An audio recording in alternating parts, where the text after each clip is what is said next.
Hello everyone, and welcome back to Let's Play Planescape Torment. I'm your host, MeleeWizard, and I'm here in the upper ward, in the brothel for sating intellectual lusts, I believe it's called. And we're here talking to Fall from Grace, who is a prospective party member. Let's see if we can accomplish this.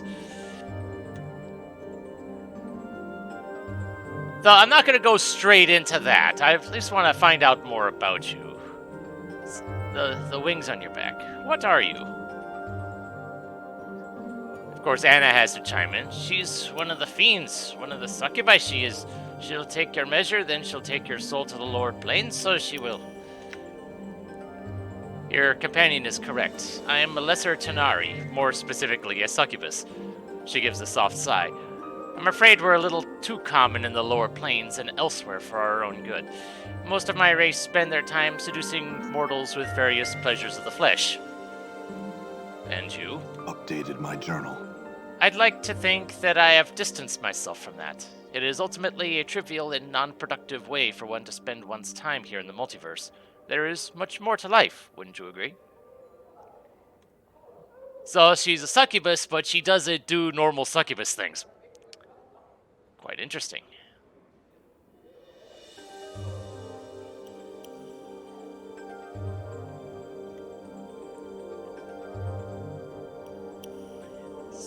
I seem to have lost my memories. In so doing, I've lost myself. You have been stricken with amnesia? How terrible. Do you have any idea how it happened? I woke up on a slab in the mortuary and everything before that is black. You awoke in the mortuary? Yeah. Oh, or I was dead, or something. Fall from Grace seems to be appraising you with renewed interest. Those scars on your body... May I?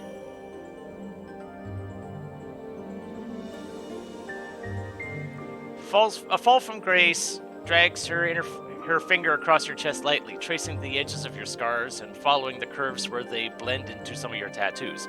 She seems fascinated. These scars do look as if they would have taken several lifetimes to accumulate.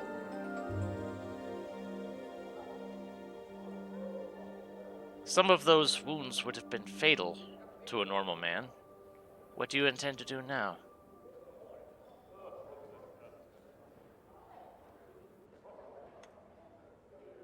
Fall from Grace is still thinking, her finger tapping on her chin. I must say, I've never met a man who had lost himself in the literal sense. Forgive me, but your condition is intriguing.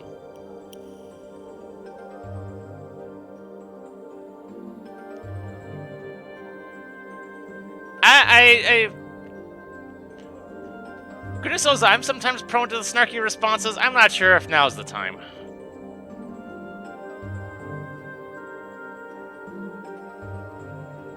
If it will help, you are welcome to tour the brothel. Several of our students are well versed in the verbal arts. Perhaps some of them will be able to rekindle your memories. Updated my journal.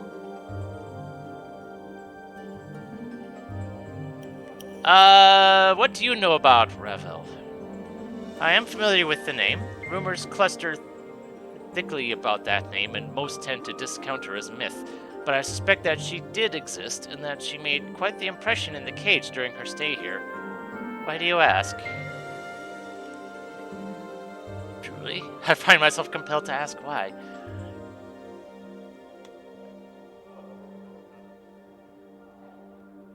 Yeah, from what I understand. My journal. Consider this. If Revel does indeed exist, then she is extremely powerful and cunning. If a fraction of the stories of her activities are true, then she is a creature that has discovered new meanings of evil. To search for her is not a quest to be undertaken lightly. She was said to be one of the hags of the Grey Waste, and that she was believed to possess powers and a cunning far beyond those of her sisters. She came to Sigil long ago, and in addition to the evil she committed during her stay, rumor has it that her actions threatened the cage itself. Now she primarily exists only as fiction, a figure in children's stories. I imagine the Lady of Pain dealt with her as all threats to Sigil are dealt with. Updated my journal. I think we had already heard what mazes are, but let's see another Updated my perspective journal. on this. The lady is said to have the power to take pieces of sigil. You watch in surprise as a ghostly image of Grace's little finger pulls itself from the hand and floats into the air, curling into a small circle, and make a maze. The piece of sigil she takes holds the prisoner. There is no escaping being mazed. It can happen at any time while walking down the street, through a door, and then you're somewhere else. It is said that there is a portal that leads out of each maze, but they are difficult to find. Perhaps they are left in to give the prisoner hope. Perhaps they are left to torture the prisoner. Perhaps it is both. Yeah, the Grey Waste. A blighted place that lies effectively between Bator and the Abyss. It is frequently a battleground of the Blood War. For context, in Planescape, there's basically planes that represent every alignment and technically everything between the alignments. The Grey Waste is basically neutral evil, straight up. Whereas Bator is lawful evil and Abyss is chaotic evil. And I think we had heard about Carceri. I believe I want to say Carceri is in between one of those, I think. I think it's between chaotic evil and neutral evil, I think. I'd have to look at it again.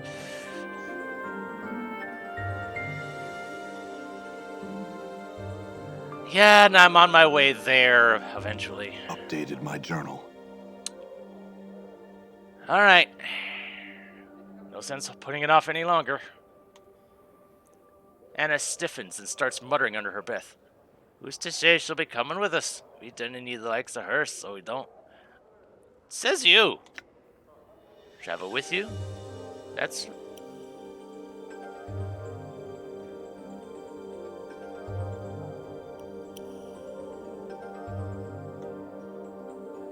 I appreciate your candor. I shall counter with some of my own. Why should I travel with you?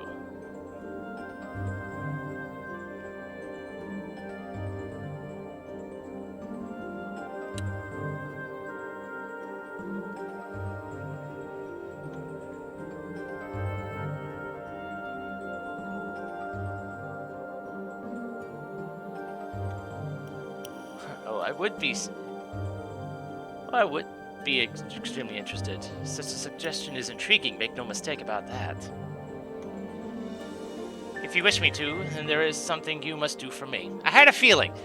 There are 10 students in this establishment. I would like you to speak to all of them, then return to me with your thoughts. Then we shall see if we shall travel together or not. Updated my journal.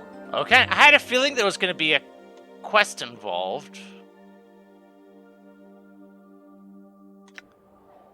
All right. Alrighty, let's...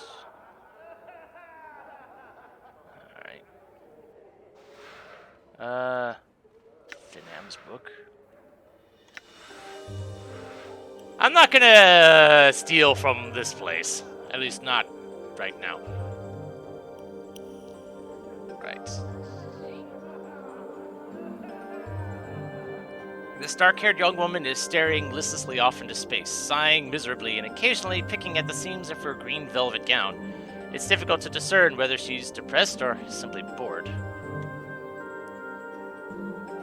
She gives you only the briefest of glances before staring off into the distance once more. Greetings, yes. I am named Juliet. How may I... Oh, never thou mind. Leave me be, please. Oh, nothing at all, only that I spend my days gazing into the face of mediocrity, seeing if anything can erase its dreadful, tedious passage. Is your life so tedious? Alas, it is. Dreadfully boring.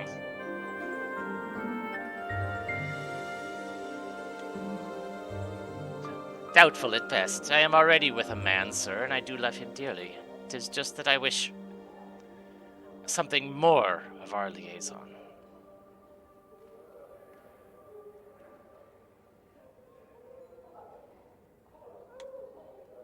The only thing it lacks is excitement, sir. Our families took the news of our courtship splendidly. His siblings love my siblings, and our friends think our union to be blessed by the powers themselves. All fine and good, but things are going so smoothly. It is not right to have such a trouble-free courtship. So she's expecting some sort of conflict, and because there wasn't any, she feels like something is wrong somehow. Dost thou not? Hast thou ever had such a courtship? 'Twould seem that thy life is filled with a variety of problems, judging by the pallor of thy skin.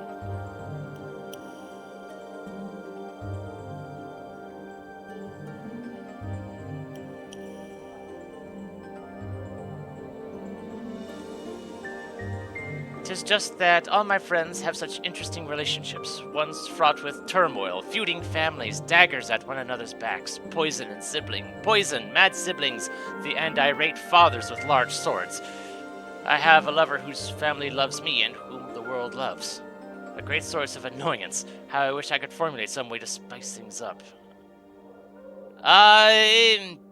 If you have a good thing, why throw it away? I wish to experience troubles, though. I wish to experience the up and downs of courtship, but with him, no other. Such a thing is love. It can be as dull as a club and is of no use to an aspiring sensate.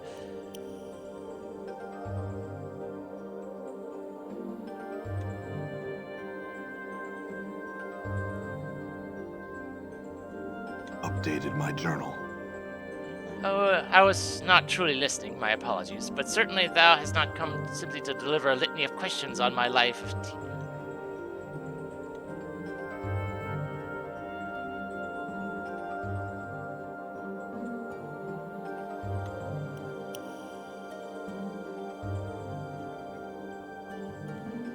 Okay, I will leave you to your thoughts, I suppose.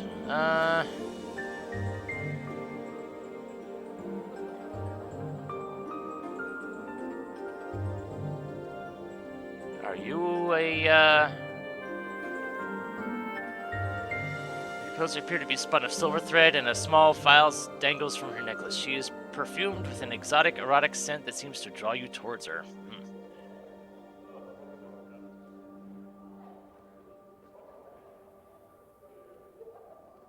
No. I assume that the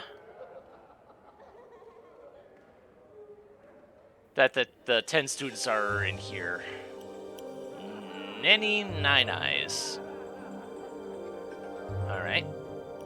This petite, attractive young woman is smiling blissfully and humming to herself. Her wide, pale blue eyes seem to constantly drink in her surroundings as she looks about. Well met, good sir. I'm Nenny, and how are you this fine day? She suddenly notices your scars and places a gloved hand over her mouth. Oh my, you're hurt. All over.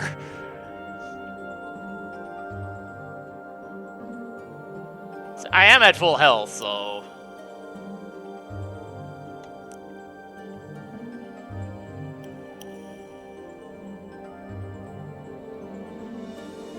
Huh? Oh, how shameful of me. Don't mind my rude staring. I am named Nenny, and it is my great pleasure to welcome you to our brothel for the slaking of intellectual lusts. You have tattoos under those scars, too. What's that one? She's an excitable one, isn't she? Of course, I guess if you're an aspiring sensate, that's kind of part of the job description, I suppose. Maybe. Or maybe I'm just overgeneralizing things. Looks fascinating, but look at the way the lines of ink... I think that's ink. I think that's ink. Is it ink? And what a pattern! Look at the way the lines intersect here. It's simply amazing. I couldn't make it out better if there weren't so many scars.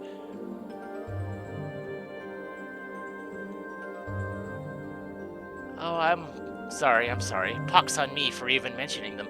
But I have to know. Are you absolutely sure you're all right? I'm looking at you, and I cannot help believe that you're not in some pain. Amnesia. Loss of memory. You are so lucky. Everything must be so new to you. That is not the direction I was expecting her to go.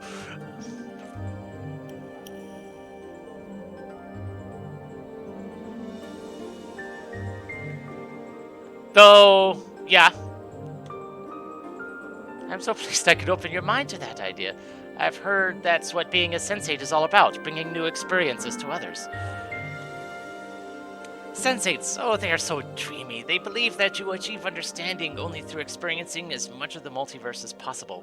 Taste this, listen to that, feel this, look at that. There's so much out there. It's such a big place that it's difficult to take it all in sometimes. I presume. Updated my journal. Okay, so she doesn't know anything. Yves. Okay.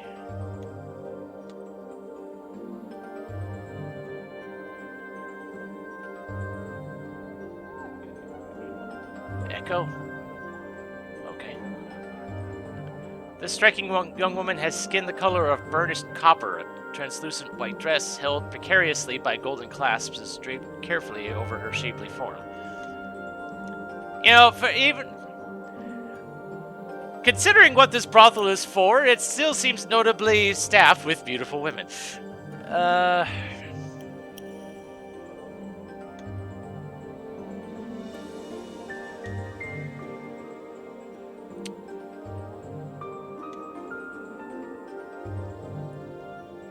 I see. Updated my journal.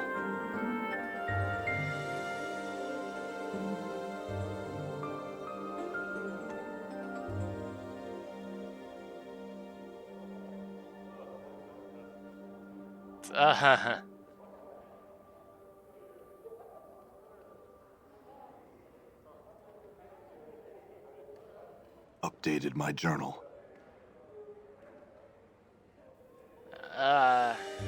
Alright then. Of course it's locked. Alright.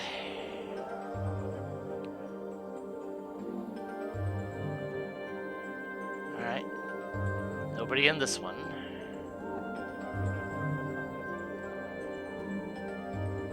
Nobody in that one.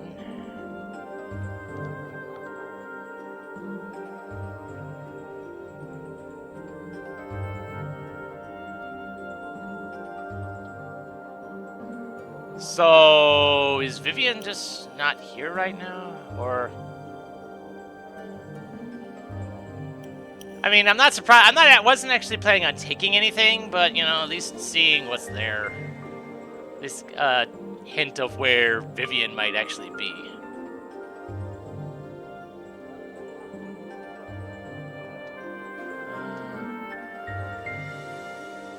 Marissa.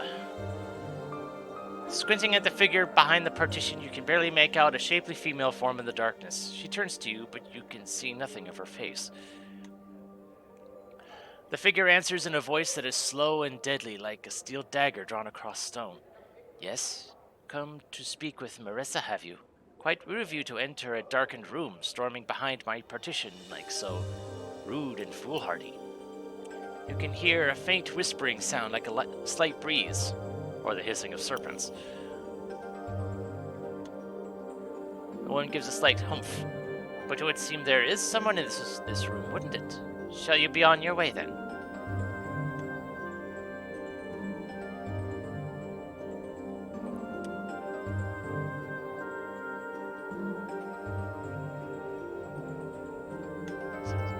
To prevent any unwanted and embarrassing casualties? She's a Medusa, isn't she?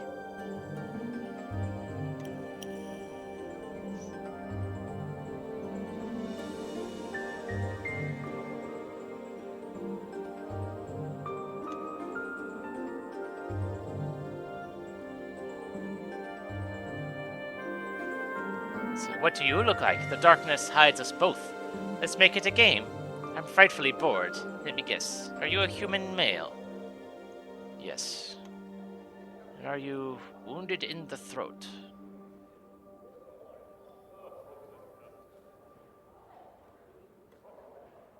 describe yourself to me. Yeah, I'll just go with the truth here. Indeed? How were you so horribly scarred? Wait, never mind. I do not wish to know. Marissa describes herself as a shapely, pale-skinned, beautiful woman with a forked tongue, hair made up of writhing asps, and glowing eyes, which you assume she must be keeping shut. Yep, she's a Medusa, alright.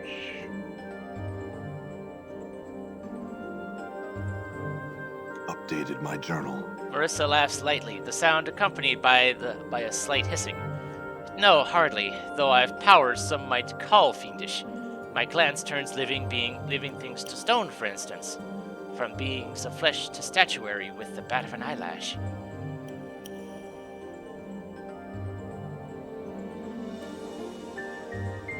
I don't remember who Lim Lim is. Or a Lim Lim. I don't remember what that is. Updated my journal. You think so? That must be why I sit here alone, in the dark, hiding behind a partition.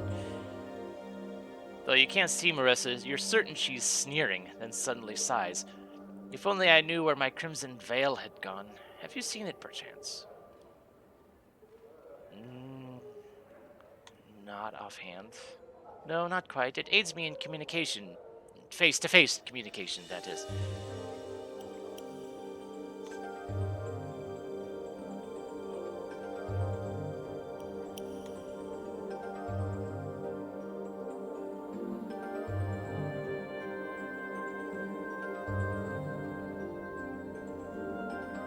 Updated my journal. Yes, Echo. Which seems kind of an ironic name now that I think about it.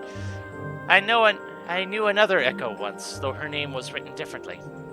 I know nothing of this girl, though. Ask Delora of her. She made friends with an old lover of Echo's, I have heard. Aha.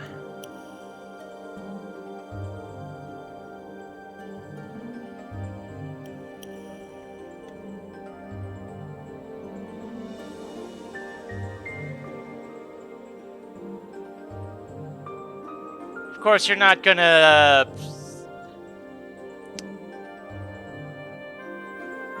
You're not gonna give me any hints about that Crimson Veil, huh?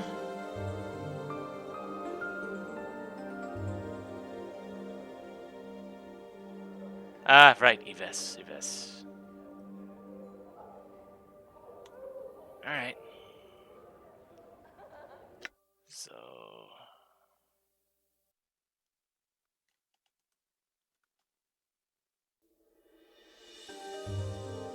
Alright, yep, so this was a quest that I gave myself, I guess.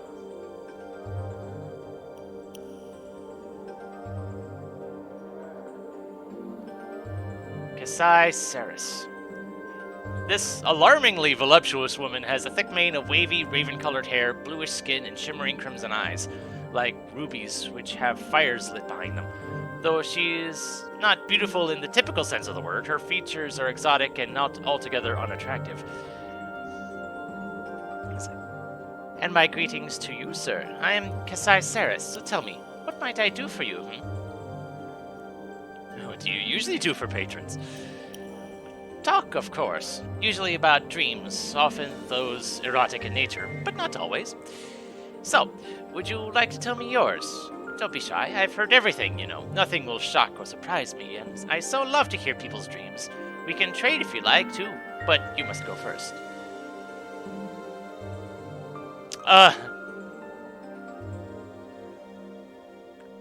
That is a corny-ass line right there. Truly? How sad. Even Fiends and Devas dream, you know. Are you certain you don't? Too peculiar. I'm at a loss as to what to say.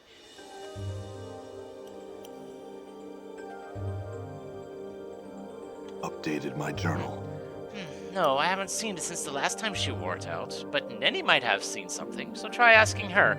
I'll admit it's been nice. Marissa won't leave her chamber without the veil, and so we've all been spared her foul tongue, leaving us only Kamaxi to deal with. That Kamaxi's the worst of the two, though. Marissa's haughty and mean, but Camaxi, she's a bitter, spiteful monster of a woman with a venomous tongue and the demeanor of a Baylor. I can't see why anyone would like to speak with her. I sincerely doubt her appearance makes up for that flaying, poisonous mouth of hers, but she receives patrons nonetheless. And who are you? What, can't you tell? A woman! Ask a silly question. I can see my answer doesn't please you. I'm plain touched, actually, like your friend here. That's all you need to know. Fair enough.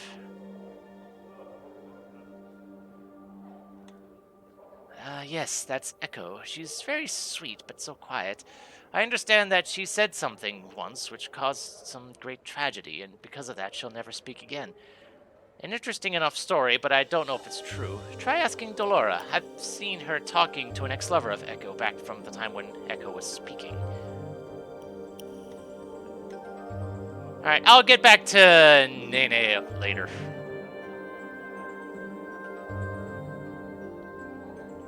Though it would appear that Dolora's not around. Or at least isn't in her room. And there's Camaxi. The wild-looking tiefling girl. Okay, I'm not surprised anymore. Meets your gaze with an angry scowl. Her tattooed body is practically naked, covered only by a narrow leather thong, a black cloth brassiere, and armored shoulder pads that appear to serve more as decoration rather than actual protection. Her spiked hair, as well as the thin fur that covers her goat-like legs, is brassy white, and numerous silver rings dangle from her ears, nostrils, lips, and brow. She wears a leather collar around her throat with the inscription, Camaxi Addertongue. Say, and just what are you looking at, you banged-up sod?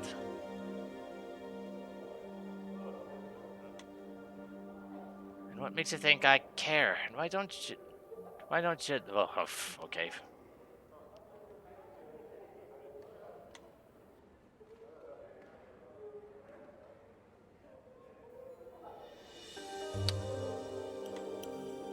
Alright, let's see how back and forth we can go on this.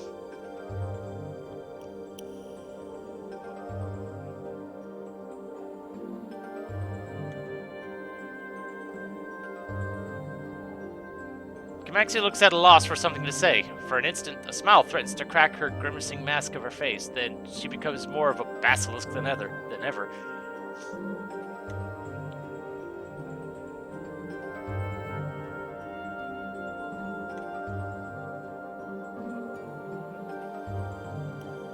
Right, Yves.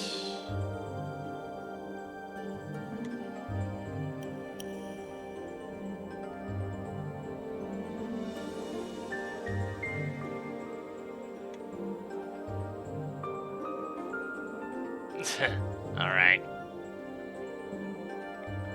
Alright. I guess it takes all... Who closed the door?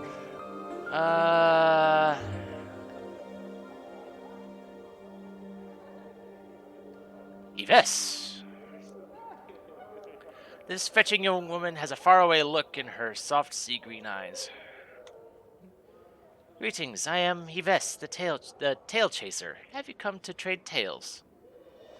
Okay. I would like that very much, yes.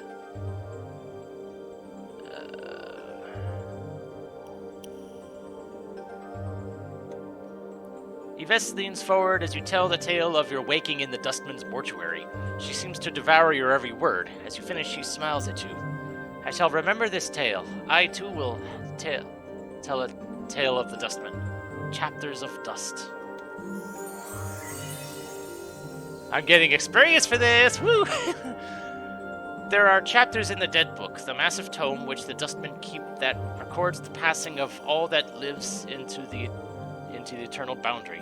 In this book, there are chapters that are not but dust, and it is believed that the names therein are lost souls who cannot die, but must suffer life eternally until history itself dies and grants them release. Okay. Yves leans forward as you tell the tale of the alley giving birth. Right, that's what that was. She seems to devour your every word. As you finish, she smiles at you. I shall remember this tale, and now I have one for you. Before I begin, I must ask, do you know what a Modron is? No. Modrons are creatures of total law, almost more machinery than living things. I remember that much, but there was some details I want to make sure I didn't get any details wrong. There are many different sorts of Modron, but all have their place in a very rigid, carefully organized hierarchy. So dedicated are they to the system that they cannot communicate with or even consider the existence of Modrons who are not their immediate superiors or inferiors. So they are all equals. Then I shall tell the tale of the clock and the quadrone. Okay. Once upon a time, there existed a Modron. It was newly created, its logic fresh and untested, and it had come to Sigil, following the commands of its Modron superiors. It knew of nothing but commands and dictates, of obedience and passing along the orders of its superiors. For you see, Modrons are only aware of the commands of their immediate superiors. They have no grasp of a higher authority. Until this one. One day, it came upon a small shop within which there was a small clock that could no longer tell time. It was cracked along the edges, the wheels of its hands broken. The Modron immediately set itself to work at getting the parts to fix the broken clock. It made a new wooden housing for the clock's parts, replaced the bent springs, carefully filed and oiled the clockwork machinery, and carved new hands from the sparse metal available to it. The newly repaired clock's precise ticking reminded it of the great gears of Mechanus, the plane that represents lawful neutral, and it comforted as much as anything may comfort a Modron. And what the Modron never came to understand was that it truly loved this clock that it had worked on, and for reasons it could not explain, elected to remain in Sigil to be with the clock for the rest of its years.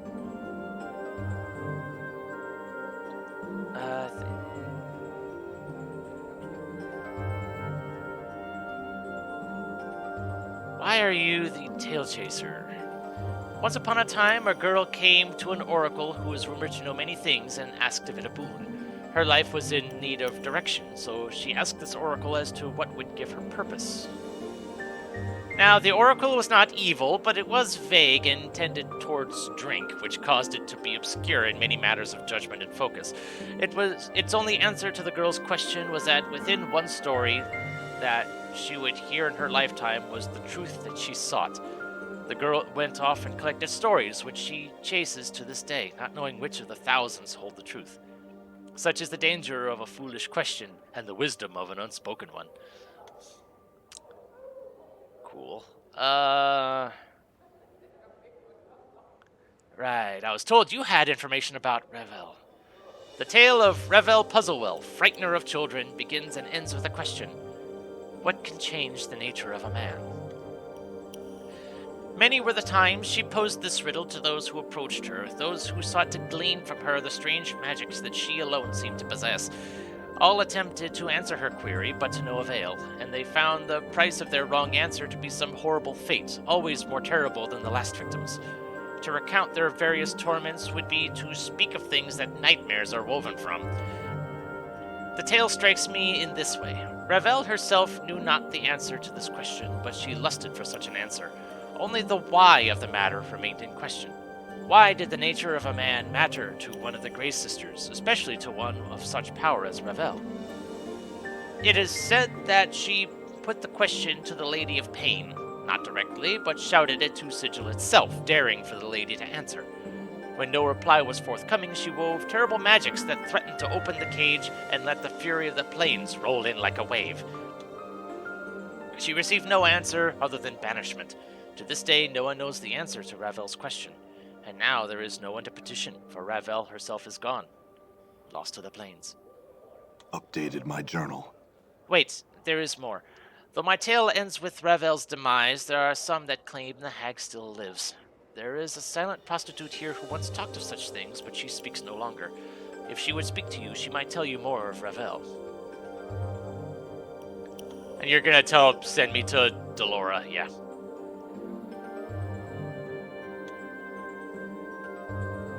So, there's a couple... Oh, there's Delora. All right.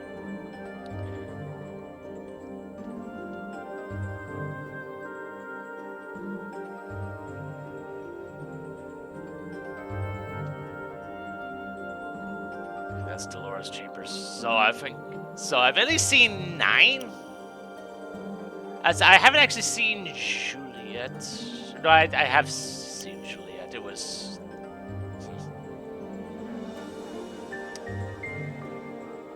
Curious that there's only 9 rooms. But I'll contemplate that another time. So I guess join me next time when I ask Delora about Echo and talk to Nene about that Crimson Veil, and we'll see where that goes. So until then, this is MeleeWizard, and have a nice day.